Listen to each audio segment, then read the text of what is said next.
Oi, pessoal, tudo bem? Vamos então dar continuidade ao estudo do Livro dos Espíritos. Hoje, o encontro número 6. Vamos lá estudar a sexta parte da introdução, né? Vamos em frente. Primeiro eu leio o texto do livro e depois eu faço o comentário sobre esse conteúdo. Item 5. Reconheceu-se mais tarde que a cesta e a prancheta não eram realmente mais do que um apêndice da mão, e o médium, tomando diretamente do lápis, se pôs a escrever por um impulso involuntário e quase febril. Dessa maneira, as comunicações se tornaram mais rápidas, mais fáceis e mais completas. Hoje, é este o meio geralmente empregado e com tanto mais razão quanto o número das pessoas dotadas dessa aptidão é muito considerável e cresce todos os dias. Finalmente, a experiência deu a conhecer muitas outras variedades da faculdade mediadora, vindo-se a saber que as comunicações podiam igualmente ser transmitidas pela palavra, pela audição, pela visão e pelo tato, e até pela escrita direta dos espíritos, isso é, sem o concurso da mão do médium, nem do lápis. Então, comentando sobre esse slide, qual a lógica que eles vão chegando aqui? A lógica é a seguinte: nós colocamos uma cestinha, mas essa cestinha de pão dá trabalho. Vamos colocar uma cesta com rodinha. Então, eles perceberam que qualquer coisa que colocasse movimentava o lápis. Aí alguém, aí alguém teve a ideia genial. E se eu segurasse esse lápis? Será que a minha mão se movimenta? Aí eles chegaram à conclusão que sim. Aí nasce a psicografia. Aí eles perceberam que o processo não se restringia a segurar um lápis e escrever. Era possível falar, que é a psicofonia, onde, em alguns casos, as pessoas dizem que o médium incorpora o espírito. Não incorpora, meus amigos, não incorpora. Para incorporar, o espírito teria que entrar no corpo, incorporar. O espírito não entra, o espírito se aproxima do médium, mas não entra no seu corpo. Ele se conecta mentalmente com a pessoa, ok? Vamos em frente.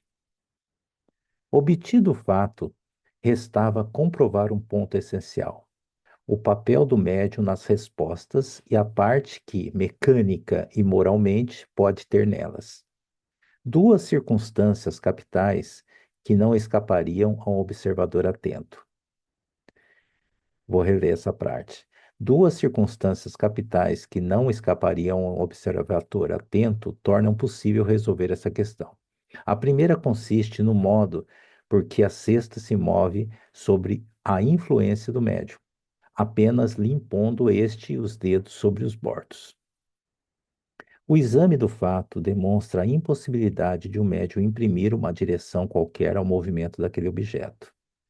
Essa impossibilidade se patenteia, sobretudo quando duas ou três pessoas colocam juntamente as mãos sobre a cesta.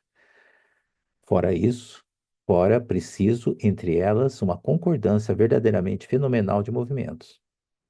Fora preciso, demais, a concordância dos pensamentos para que pudessem estar de acordo quanto à resposta a dar a essa questão formulada.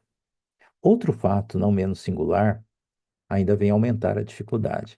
É a mudança radical da caligrafia, conforme o espírito que se manifesta, reproduzindo-se a de um determinado espírito todas as vezes que ele volta a escrever.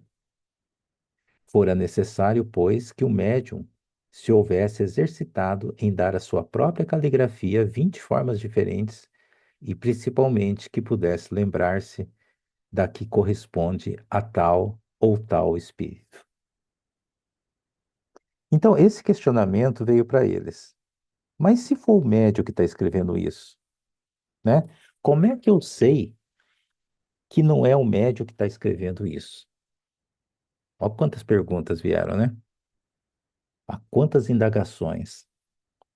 Chegava um espírito tal e tinha uma letra garrancho. Chegava um espírito, um outro espírito tinha uma letra formal.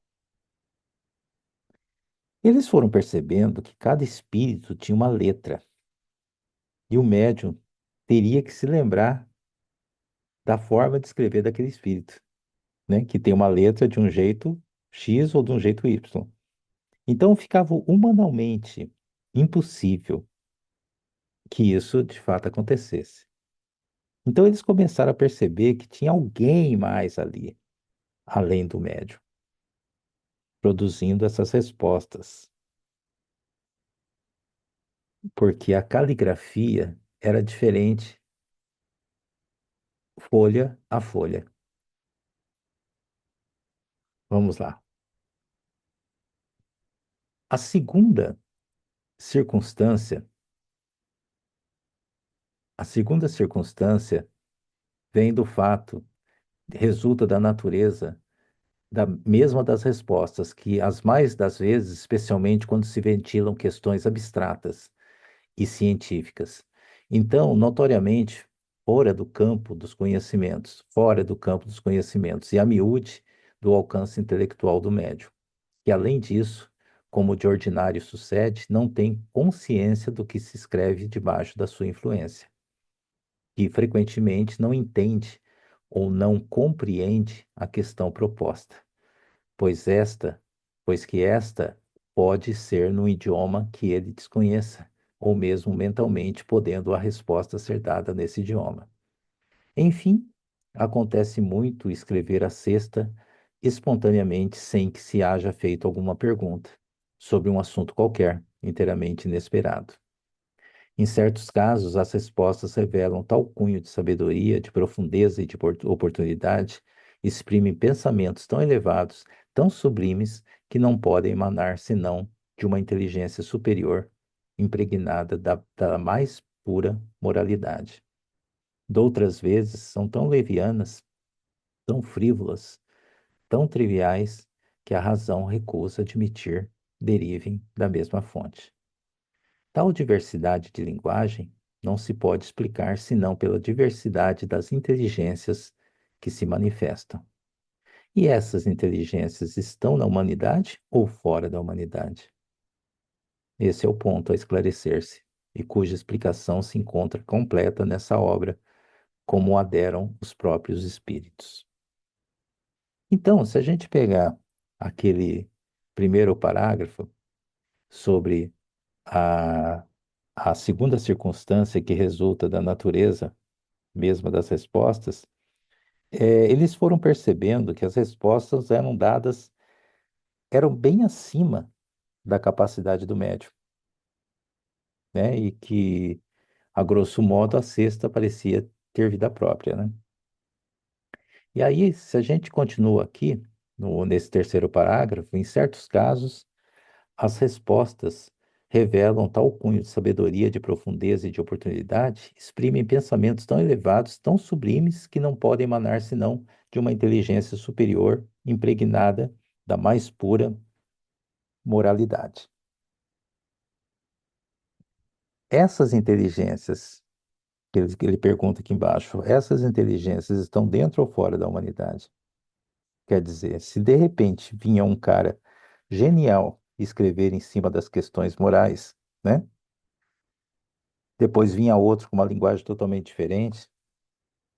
Então, o que que ele coloca? Se todas as respostas fossem dadas com extrema sabedoria, a mesma linguagem, o mesmo espírito, o mesmo norte filosófico, aí poderia surgir pessoas achando que eram Deus. Compreende?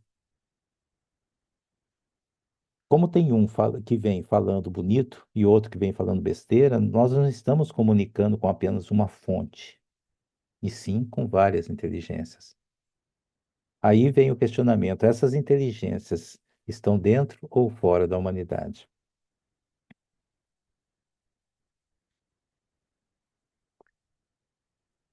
Eis, eis, pois, efeitos patentes que se produzem fora do círculo habitual das nossas próprias observações, que não ocorrem misteriosamente, mas, ao contrário, à luz meridiana, que toda gente pode ver e comprovar, que não constituem privilégio de um único indivíduo, e que milhares de pessoas repetem todos os dias. Esses efeitos têm necessariamente uma causa, e do momento que denotam a ação de uma inteligência e de uma vontade, saem do domínio puramente físico. Muitas teorias foram engendradas a esse respeito. Examiná-la-emos dentro em pouco e veremos que são capazes de oferecer a explicação de todos os fatos que se observam.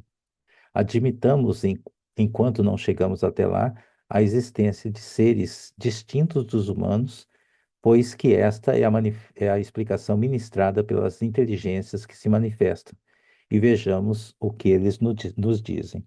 Então, o que ele coloca aqui é que todos esses fatos não aconteciam de forma sorrateira, escondida, e sim à luz mediana, para que todos pudessem ver.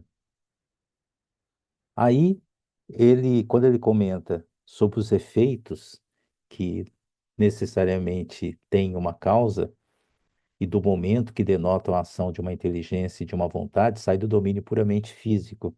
Então, os espíritos falavam, os espíritos se expressavam. Então, a conclusão, existem seres que são distintos dos humanos. Qual era a pergunta anterior? Lembra? Se isso aqui é da humanidade ou não é da humanidade. Então já foi respondido. É o que o Kardec está dizendo aqui. Nós tentaremos comprovar isso baseando-se nas teorias que surgiram disso.